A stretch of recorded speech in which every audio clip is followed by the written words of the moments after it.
Welcome back to our channel.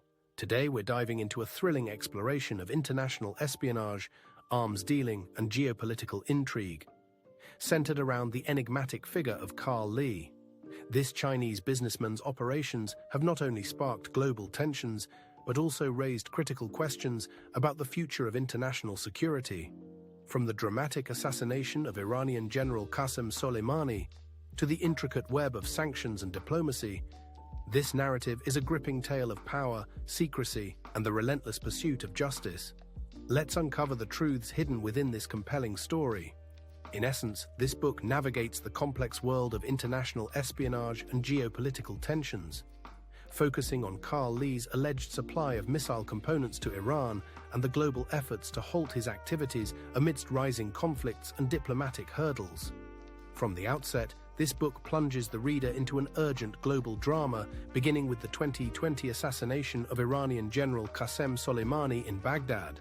This act, ordered by President Donald Trump, dramatically spikes tensions between the United States and Iran, sending shockwaves across the region. Behind the scenes, Iran vows revenge and doubles down on its nuclear program, while a looming figure from China, Karl Lee, enters the narrative as someone whose dealings in weapons components could tip the delicate balance of power even further. Karl Lee, also known as Li Fangwei, emerges as the central figure linking the Middle East's upheavals to hidden networks in China. Lee is introduced as a mysterious arms dealer whom the FBI wants so badly that they have placed a $5 million bounty on his head. Early chapters paint him as a master of evasion, an entrepreneur of illicit technology and military hardware whose operations benefit Iran and other sanctioned regimes. Investigators from Europe and the United States track him through multiple aliases, ever-evolving shell companies, and a labyrinth of bank accounts scattered across the globe. Lee's roots trace back to Heilongjiang province in China, a place of brutal winters and a history shaped by both industrial might and forced labor camps. The backdrop broadens, examining how Cold War tensions and Mao Zedong's Cultural Revolution left northern China on a perpetual war footing. These chapters illustrate how Lee's generation could seize on China's eventual economic opening under Deng Xiaoping, exploiting newly liberalized trade and special economic zones. Lee's emerging business, Limt, becomes known worldwide for flouting US sanctions, providing missile technologies to Iran while outmaneuvering investigators. Against this historical and geopolitical tapestry, we see how the black market in weapons technology evolves. As the book recounts, ballistic missiles draw inspiration from Germany's V-2 rockets of World War II, a grim precedent that reappears in the 21st century. Modern-day institutions, such as London's Imperial War Museum and its specialized Project Alpha Group, track global arms proliferators, zeroing in on how Lee seemingly bypasses regulation with ease. Armed with front companies, code names, and the help of financial service providers linked to scandals like the Panama Papers, Lee's network can disappear and reconstitute itself in weeks. Investigators follow faint trails to Dalian in northeastern China, searching for addresses tied to Lee and his associates. Each visit to purported corporate headquarters turns up locked doors or empty apartments. When they do find a functioning factory, it is often a modest site strewn with raw materials, like vast quantities of graphite, crucial for missile component production. Locals offer only half answers, reflecting both fear of government scrutiny and a steadfast reluctance to expose local enterprises. In parallel, the book explores the broader complications of non-proliferation. Chapter after chapter reveals how Iran, defying sanctions and espionage efforts, persistently pursues nuclear and missile technologies.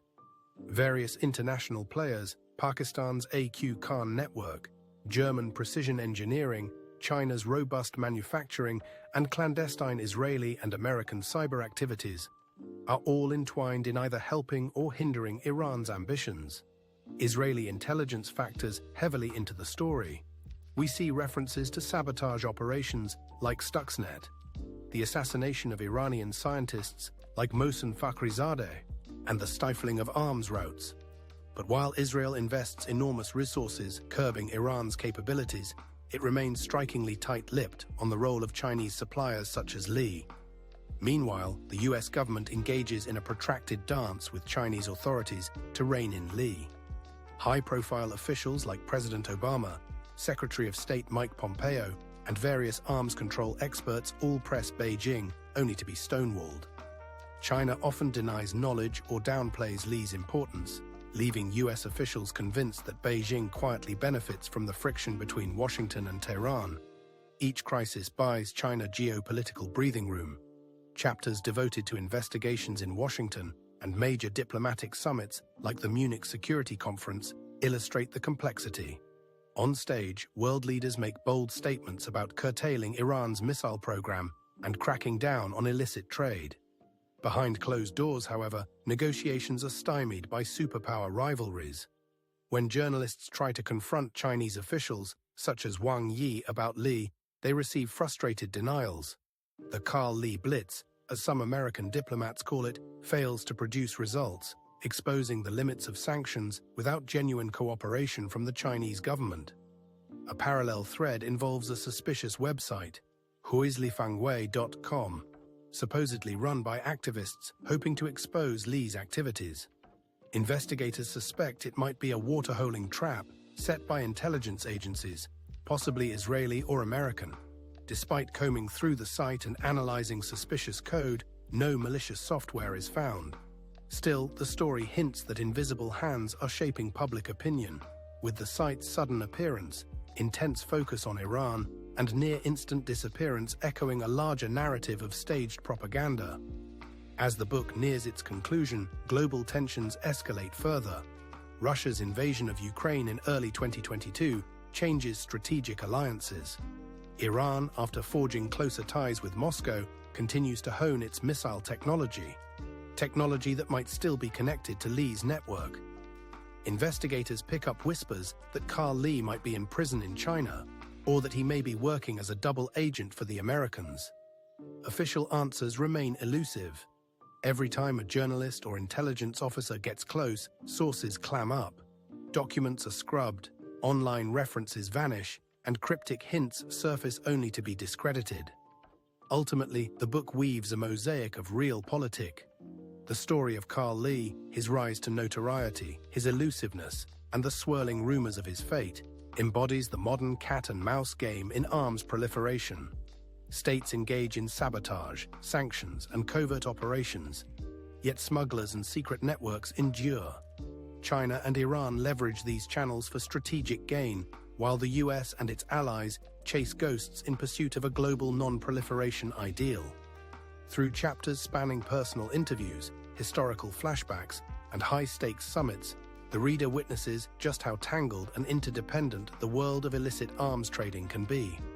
By the final pages, we are left with a set of questions, rather than concrete resolutions. Has Karl Li been neutralized, or is he still active under a new alias?